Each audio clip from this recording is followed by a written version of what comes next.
सलाम है उस बच्ची को और सलाम है उनके माँ बाप को जिन्होंने इतनी बहादुर बच्ची पैदा करी। जब वहां से वो जंगली वहशी लोग उसके तरफ बढ़ रहे थे तो उसने भी उसका जवाब उसी अंदाज में दिया, सलाम है ऐसी बच्ची। लेकिन उसके बाद जो चीजें हो रही हैं ये तो फिर सियासत हो रही है। इसके बाद जो जो चीजें हो रही है सियासत हो रही है। ये वही लोग कर रहे हैं जिन्होंने गांधी जी का कत्ल किया था।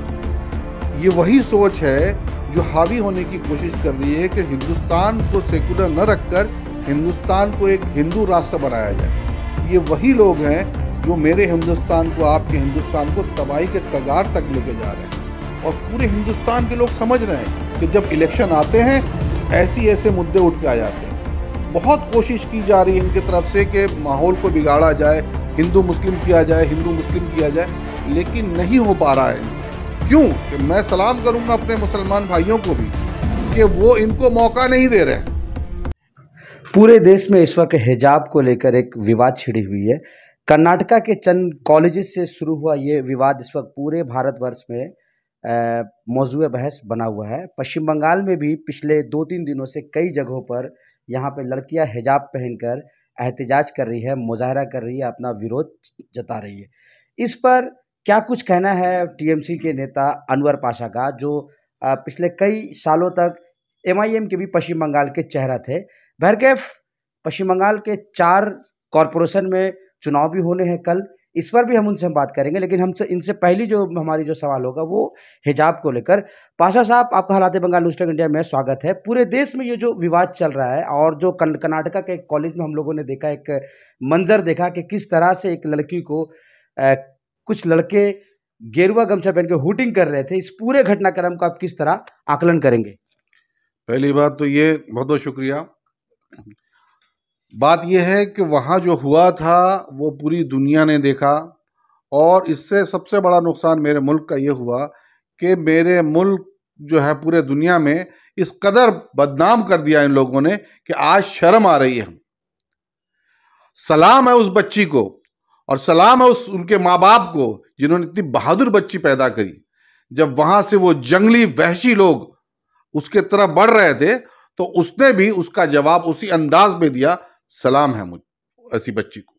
लेकिन उसके बाद जो चीजें हो रही हैं ये तो फिर सियासत हो रही है। मैं कहूंगा इसके बाद जो जो चीजें हो रही है सियासत हो रही है, यही कहना है मेरा। क्योंकि इसको बीजेपी किसी भी हाल में अपने तरफ लेने की कोशिश कर रही है कि इसको लेकर एक इशू खड़ा किया जाए।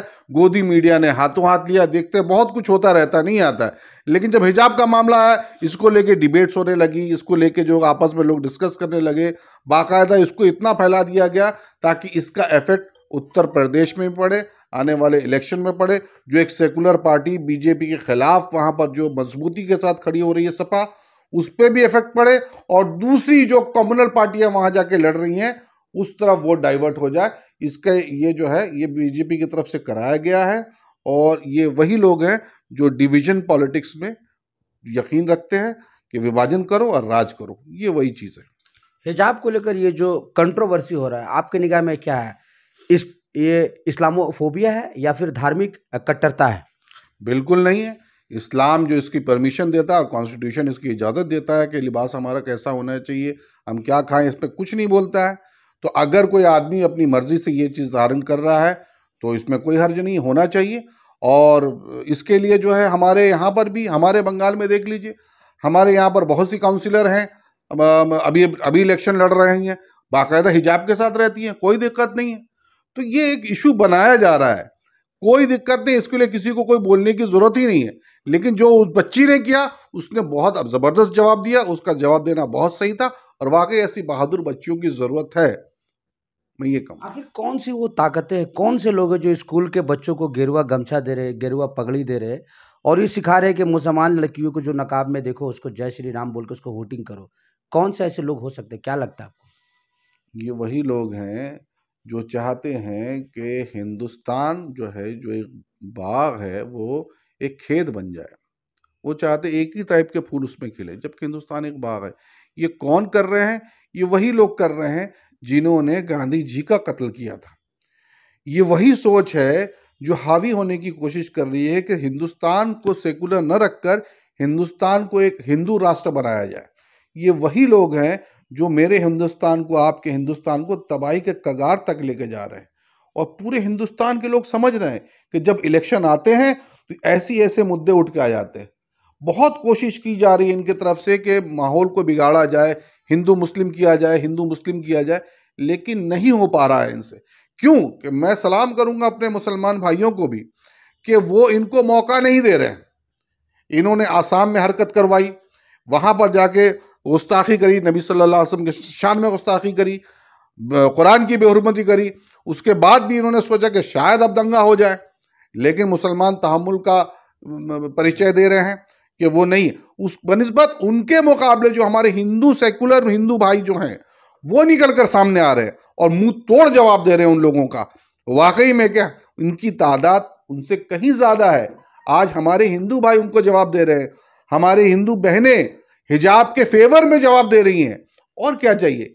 तो ये मैं कहूंगा कि ये सारे लोगों की, ये चंद लोग हैं, मुट्ठी भर लोग हैं, और ये हमसे टकराएंगे तो ये चूर चूर हो जाएंगे। इनकी औकात, इनकी हैसियत नहीं है कि हमसे ये टक्कर ले। ये वही लोग हैं जो हिंदुस्तान को तबाही की तरफ लेके जाना चाहते हैं। तो मैं सभी से कहूंगा, खासकर उत्तर प्रदेश के लोगों से कहूंगा कि आप इसको इश्यू बनने न दें। आप जिस तरफ जा रहे हैं, समाजवादी पार्टी को वोट करें, और समाजवादी पार्टी टक्कर दे सकती है बीजेपी को, ये तय हो चुका है। उसके बाद ये सब इशू खड़ा करके वहाँ बहुत सी कॉम्युनल सोच लेकर जो पार्टियां गई हैं वहाँ लड़ रही हैं, वहाँ इसको भजाने की कोशिश करेंगी, सेंटिमेंट को लेके खेलने की कोशिश करेंगी। उनके तरफ अल्लाह के वास्ते नहीं जाइएगा, क्योंकि अगर आप उस तरफ जाते हैं तो वोट का डिवीजन होगा, और जो है ना वो पार्टी जीत पाएगी ना सपा जीत पाएगी, बीच में से बीजेपी इसका फायदा उठा लेगी। तो इसीलिए बहुत सतर्क रहें, वेट करें, इंतजार करें, जवाब उनको हम माकूल देंगे, थोड़ा सा तहम्मुल रखें। मैंने तो यूपी का सवाल भी नहीं किया था, आप यूपी चले गए, जाहिर सी बात है आप राजनीतिक आदमी हैं। मेरा सवाल ये है कि ये जो हिजाब कंट्रोवर्सी, क्या इसका यूपी या फिर 5 राज्यों के जो चुनाव हो रहे, इससे कोई रिलेशन है, ताल्लुक है? ये बाकायदा खड़ा किया जा रहा है। अब बताइए, वो बच्चियां जो हैं वहाँ पहले से हिजाब पहन के जाती थी, तो फर्स्ट डे नहीं था, वो हिजाब शुरू से पहन के जा रही है। उन्होंने अपने एल्डर्स को, जो स्कूल पास आउट कर चुके, कॉलेज पास आउट कर चुके, उनको भी हिजाब में देखा था। वहां तो हिजाब को लेके कोई मामला ही नहीं था। अचानक से कुछ लोग जो है जमा हो जाते हैं, गेरुआ वो चादर डाल लेते हैं, और बच्ची के आगे आके जो है उनको मना करते हैं कि भाई अपने छात्र थे, जो जिनको छात्र थे, लेकिन वहां पर ही मानना कि बाहर के भी कुछ में लोग थे। वो बच्ची खुद कह रही है कि हमारे स्कूल के भी कुछ थे और बाहर के लोग थे। तो ये इशू क्यों उठाया जा रहा है? आज स्टूडेंट लोग में डिवीजन क्यों किया जा रहा है? आज वो एक इंस्टीट्यूशन जो है, वो इंस्टीट्यूशन में जो है सेकुलर है, वो वहां पर अगर वो बुर्का, अगर वो हिजाब पहन कर आ रही हैं तो वो शुरू से पहन कर आ रही थी, आपको उस टाइम आपत्ति नहीं हुई। आपको अचानक ये अभी ये आपत्ति होना क्यों शुरू हो गया? क्या ऐसी बात हो गई कि सारे मुद्दे जो उठाए जा रहे हैं मुसलमानों के खिलाफ, उनके लिबास के खिलाफ, ये 2014 के बाद ही उठने शुरू हुए हैं? इससे पहले लगता है हिंदुस्तान नहीं था। तो ये वो लोग हैं, हमको जानना पड़ेगा कि ये पूरी पॉलिटिक्स हो रहा है, और इस पॉलिटिक्स का फायदा एक पर्टिकुलर दल यानी बीजेपी पूरी उठाने की कोशिश कर रही है। तो इससे कोई दो राय नहीं है। हिजाब मामले का उत्तर प्रदेश की वोटिंग से क्या रिश्ता है? देखिए, आजकल सोशल मीडिया का ज़माना है। हिंदुस्तान के किसी भी कोने में कोई एक्टिविटी होती है, खासकर माइनॉरिटी के साथ अगर होती है, तो बीजेपी ये चाहेगी कि उसको ज़्यादा से ज़्यादा उजागर किया जाए, ताकि मुसलमानों का खून खौले, वो रास्ते पे उतरे, एक मॉब आ जाए और उनसे कोई गलती खुदा ना खास्ता हो जाए, और उसके बाद उसी को मुद्दा बनाकर जो है वो सामने प्रेजेंट करेंगे कि भाई देखो मुसलमान ऐसे होते हैं, ऐसे होते हैं, ऐसे होते हैं। लेकिन मुसलमान बहुत होशियार हैं, और मुसलमान के जो रहनुमा भी जो हैं वो लोग भी जो है उनको कह रहे हैं कि तामुल रखिए, और हमारा संविधान पर पूरा यकीन है। संविधान इसका फैसला, संविधान के हिसाब से जो है कोर्ट इसका फैसला भी सुनाएगा, और पूरे हिंदुस्तान में रहने वाले मुसलमान आज भी कोर्ट पे पूरा एतमाद रखते हैं, भरोसा रखते हैं, कॉन्स्टिट्यूशन पे पूरा भरोसा रखते हैं। ये चंद लोगों की वजह से इंशाअल्लाह ताला हमारा कानून जो है वो अभी तक अडिग है, डिगा नहीं है। फैसला जो हक होगा उसके फेवर में ही आएगा। चलिए, मैं पश्चिम बंगाल की बात करता हूँ। पश्चिम बंगाल में भी निकाय चुनाव हो रहे हैं, कल खुद 4 कॉर्पोरेशन में चुनाव हो रहा है। भाजपा जो प्रमुख विरोधी दल है, उसके लोगों को आपकी पार्टी जो है, आपके कैंडिडेट्स जो आपकी पार्टी के कर्मी है, नॉमिनेशन तक नहीं जमा करने दे रहे। ये आखिर इस तरह की दहशतगर्दी क्यों है? जो विरोधी कर्मी उनके खिलाफ? नहीं, ये सब तो एब्सर्ड बात है। ऐसा नहीं, ऐसी कोई बात नहीं है कि हम उनको रोक रहे हैं, नहीं करने दे रहे हैं। ये बात फैलाई जा रही है, ऐसी कोई बात नहीं है। कोई भी जा सकता है, नॉमिनेशन फाइल कर सकता है। हम तो बार-बार आरोप लगा रहा है। भाजपा का काम ही आरोप लगाना। जब इंडिपेंडेंट कैंडिडेट खड़ा हो रहा है, वो जाके वहां अपना पर्चा भर रहा है और वो खड़ा होकर वहां इलेक्शन लड़ सकता है, तो भाजपा क्यों नहीं लड़ सकती भाई? ये वही भाजपा है जिसके पास ईडी है, सीबीआई है, हर पावर है, जिनके पास पैसा है, दौलत है, सब कुछ है। उनके नेता वो डेली पैसेंजरी कर रहे थे बंगाल में, दिल्ली से कल बंगाल। तो इनके पास सब, ये अगर ये इल्जाम लगा रहे हैं तो ये आदमी तो हंसी की बात हो जाएगी भाई। इतनी बड़ी पार्टी, आपको पर्चा भरने नहीं दिया जाए, ये तो कोई बात यकीन भी नहीं करेगा। तो जो ये लगा रहे इल्जाम, ये झूठा इल्जाम है। ये मुमकिन नहीं। इनकी पार्टियां भी इसमें तोड़ फोड़ और इनके कर्मियों को मारा जा रहा है, क्या बोलेंगे? वो आपस में उनका, हमारे कर्मी किसी पे हाथ नहीं उठाते हैं। इलाकाई एतबार से अगर कोई मुद्दे को लेके अगर नोक झोंक हो जाती है तो हमारे बड़े नेता वहां जाके मामले को सुलझा देते हैं। लेकिन अगर इनका इंटरनल मामला है, ये अपने आप को मार के साबित करते हैं कि टीएमसी वालों ने मारा, तो ये बात गलत है। हमारे कोई भी टीएमसी कर्मी किसी पे हाथ नहीं उठाते।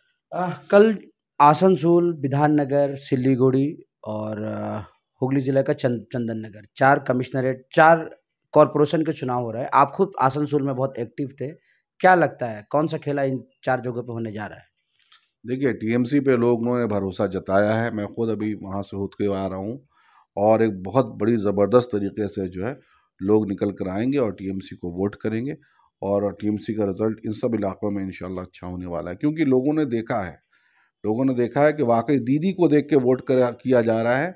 और लोगों ने देखा है कि जिस कदर दीदी ने जो है हमारे मोदी साहब को बंगाल से भगाया था, अब ये वोट जो है फैसला करेगा 2024 के लिए। क्योंकि हम उन लोगों से यही उम्मीद कर रहे हैं, जो लोग कल वोट देने जाएंगे, यही उम्मीद कर रहे हैं कि आप दीदी को देख कर वोट करो।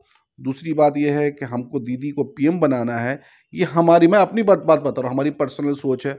उसके लिए रास्ता ये साफ करेगा, क्योंकि जिस इलाके से वोट आएगा वो फैसला करेगा कि वहाँ कितनी तादाद में लोगों ने वोट किया। दीदी पे अभी भी भरोसा जताया है और मुझे यकीन है लोग ज़्यादा से ज़्यादा तादाद में निकलेंगे और अपना सुबह सुबह जाके अपना वोट कास्ट करेंगे टीएमसी के फेवर में। ममता बनर्जी ने ही खुद ही भाजपा को पश्चिम बंगाल में बढ़ाया है ताकि सीपीएम और कांग्रेस का ग्राफ 0 हो जाए। देखिए, बोला तो बहुत कुछ जा सकता है, ये सियासत है, जिसको जो मर्जी में आता है बोलता है, बोलने दीजिए, बोलने से कुछ नहीं होता।